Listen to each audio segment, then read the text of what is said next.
question. देखो, two small spheres each of mass m and carry equal charges are suspended from a point through silk threads of length L. Is the distance between the balls in the steady state is x, where x का जो value लिखा हुआ है L से छोटा है कभी. At what rate the charges from balls leak so that the balls may attract each other with relative velocity v, where v is equal to लिखा हुआ है a by root x and a जो है already constant option इसमें दिया हुआ है. ठीक, तो देखते हैं. तो यहाँ पर हम पहले फिगर ड्रॉ करेंगे. ये हो गया एक स्फीयर, ये हो गया सेकंड स्फीयर. ठीक है, सिमिलर स्फीयर है, दोनों को हम ज्वाइन कर दिए. यहाँ पर एंगल बाइसेक्टर एक हो गया ऑलरेडी थीटा, यहाँ भी है थीटा. ठीक है, एल है और दोनों के बीच का जो डिस्टेंस हो एक्स, और इसका हम एक किसी एक स्फीयर को कंसीडर करेंगे इक्वेशन फॉर्म करने के लिए. ठीक है, तो इसका जो वेट होगा mg होगा. ठीक है, मास m है और चार्ज क्यू है, इसका भी मास m है, चार्ज क्यू है. ये जो चार्ज स्फीयर है इसको रिपेल करेंगे तो ये हो गया f. ठीक है, और इस केस में हम लोग यूज करेंगे tan theta is equal to f by mg. Clear है. और यहाँ पर जो tan थीटा होगा फॉर स्मॉल वैल्यू, देखो small value of theta sin theta. ठीक है, इज अप्रोक्सीमेटली इक्वल टू हो गया tan theta is equal to theta. तो यहाँ पर लिखेंगे sin theta is equal to हो गया, यहाँ पर देखो इस ट्रायंगल में. ठीक है, ये पॉइंट O हो गया, A हो गया और यह B हो गया. तो देखो यहाँ पर हो गया x/2 और y हो जाएगा x/2/L. This is equal to हो जाएगा x/2L. Therefore tan theta is equal to हो जाएगा x/2L. अब यहाँ से tan थीटा के जगह पर हम लिखेंगे x/2L is equal to f है. f का वैल्यू डाल दो यहाँ, k q(f²) होगा x², यहाँ mg होगा. ठीक है, अब हमको कांस्टेंट रेट निकालना है, मतलब स्फीयर है, यहाँ जो स्फीयर है, स्फीयर ये दोनों स्फीयर से चार्ज जो लीक कर रहा है, जो आउट हो रहा है, ठीक है, वो कांस्टेंट रेट में आउट हो रहा है. तो उसको हमको फाइंड आउट करने के लिए q को इधर लाना होगा, q² को. तो q² इज इक्वल टू हो जाएगा mg हो जाएगा डिवाइडेड बाय 2kL. ठीक है, इनटू हो जाएगा x3, यहाँ x है, यहाँ x टू द पावर 2, यानी x² है तो यहाँ x³ हो जाएगा. ठीक है, यहाँ हो गया x³. अब देखिए, अब यहाँ पर a हो गया ऑलरेडी कांस्टेंट. ठीक है, a हो गया कांस्टेंट. तो यहाँ पर हम लिखेंगे q, जब लिखेंगे तो q यहाँ स्क्वायर रूट लेना होगा. तो ये रूट ओवर हो जाएगा mg बाई हो जाएगा 2kL और यहाँ हो जाएगा x टू द पावर हो जाएगा 3/2.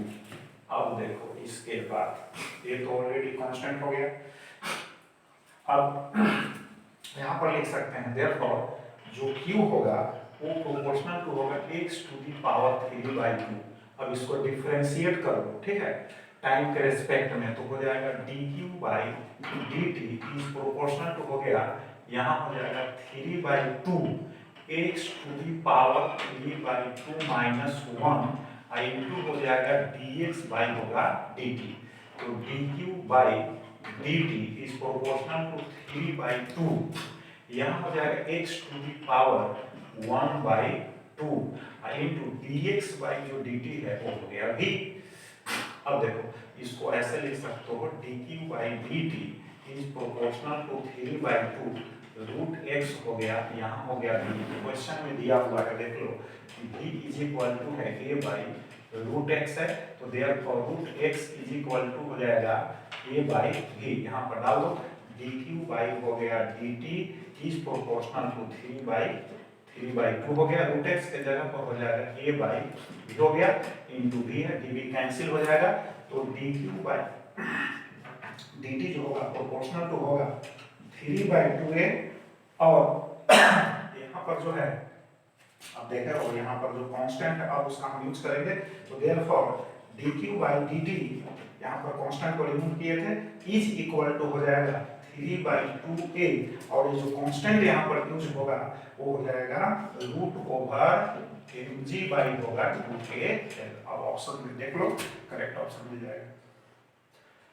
अब इसके Two identical balls, each carrying a charge Q, are suspended from a common point by two strings of equal length L. Calculate the mass of each ball if the angle between the strings is 2 theta in equilibrium. ठीक है? अब देखो इस तरह के question को हम लोग कैसे सोल्व करें। तो देखो यहाँ इसमें क्या कह रहा है, मास कह रहा है। देखो यहाँ मास कह रहा है, फाइंड आउट करने के लिए तो फिर सिमिलर क्वेश्चन है, इसमें लीकेज नहीं है चार्ज का, इन इक्विलिब्रियम। चलो ये स्फीयर हो गया, मास m हो गया, चार्ज q, मास m हो गया, चार्ज q, और इसको ज्वाइन करते हैं।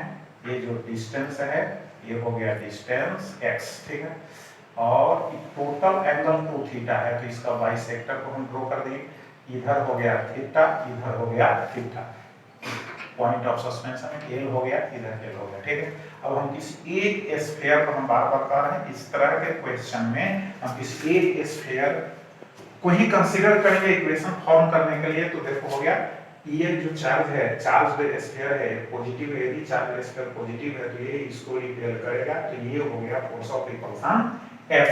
अब यहाँ पर फॉर्मूला हम यूज करेंगे tan थीटा। अब तो याद हो गया होगा tan theta is equal to F by mg, ठीक है, tan theta is equal to F by mg।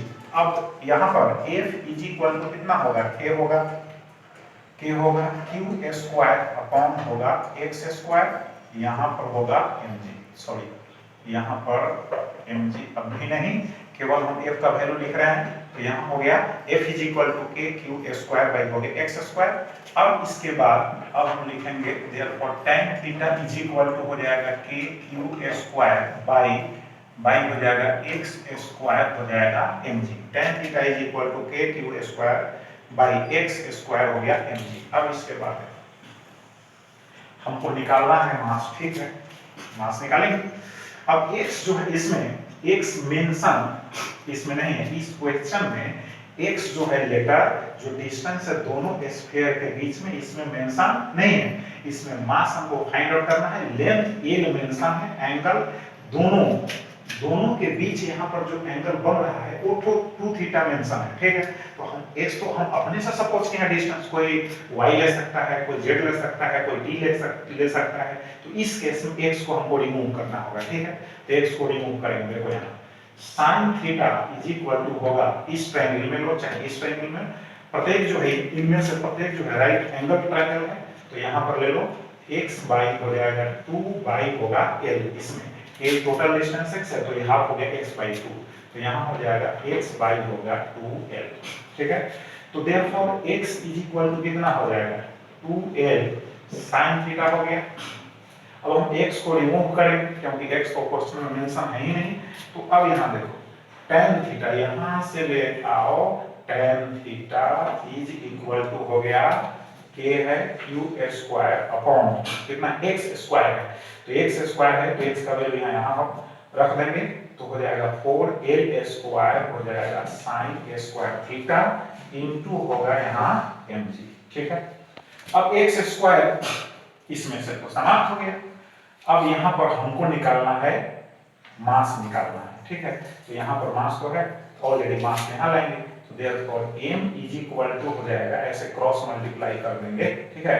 तो यहाँ हो जाएगा k q square divided by हो जाएगा, देखिए डिवाइडेड बाई हो जाएगा कितना हो जाएगा, यानी यहाँ पर होगा 4l स्क्वायर होगा, फिर होगा sin स्क्वायर थीटा होगा, फिर यहाँ पर tan थीटा होगा। तो यहाँ पर जो है मास जो है यहाँ पर फाइंड आउट हो गया। देखो अब इसको ऐसे भी लिख सकते हैं, यहाँ जो कि कांस्टेंट है उसको हम 1/4 पाई एप्सिलॉन नॉट लिखेंगे, तो 1/4 पाई एप्सिलॉन नॉट जब लिखेंगे यहाँ पर तो देखो 1 हो गया 4 पाई एप्सिलॉन नॉट हो गया इनटू हो गया q स्क्वायर अपॉन यहाँ होगा कितना हो जाएगा, यहाँ 4l स्क्वायर होगा sin स्क्वायर थीटा होगा इनटू होगा tan थीटा। अब यहाँ पर देखो मल्टीप्लाई कर दो, यहाँ हो जाएगा q स्क्वायर अपॉन 4 जा हो गया 16 हो गया, 16 हो गया, ठीक है, 16 हो जाएगा यहाँ पर और उसके बाद देखिए यहाँ 16 हो गया, पाई हो गया, एप्सिलॉन नॉट हो गया, ए स्क्वायर हो गया, साइन स्क्वायर थीटा हो गया, इनटू हो गया tan थीटा। तो m का वैल्यू जो है यहाँ पर फाइंड आउट हो गया। अब कभी कभी पूछता है चार्ज का वैल्यू पूछता है, ठीक है, कभी कभी चार्ज का वैल्यू पूछता है, ठीक है। तो चार्ज का वैल्यू जब आप निकालिएगा तो देखिए अब चार्ज अगर पूछता है क्वेश्चन में तो क्यू स्क्वायर, देखो Q square is equal to होगा क्रॉस मल्टीप्लाई करो 16 pi epsilon naught L square sine, और यहाँ पर एम लिख दो, यहीं पर एम हो गया साइन स्क्वायर थीटा इनटू हो जाएगा tan थीटा हो गया। तो q इज इक्वल टू हो जाएगा अंडर रूट हो जाएगा 16 pi epsilon naught L square, M है साइन स्क्वायर थीटा इनटू है साइन थीटा, साइन सॉरी यहाँ पर हो गया tan थीटा, यहाँ पर हो गया tan थीटा। तो इस तरह से हम q का वैल्यू फाइंड आउट कर सकते हैं। तो कभी कभी मास पूछता है, कभी चार्ज पूछता है, ठीक है। चलो अब इसके बाद नेक्स्ट जो है हम टॉपिक बताएंगे।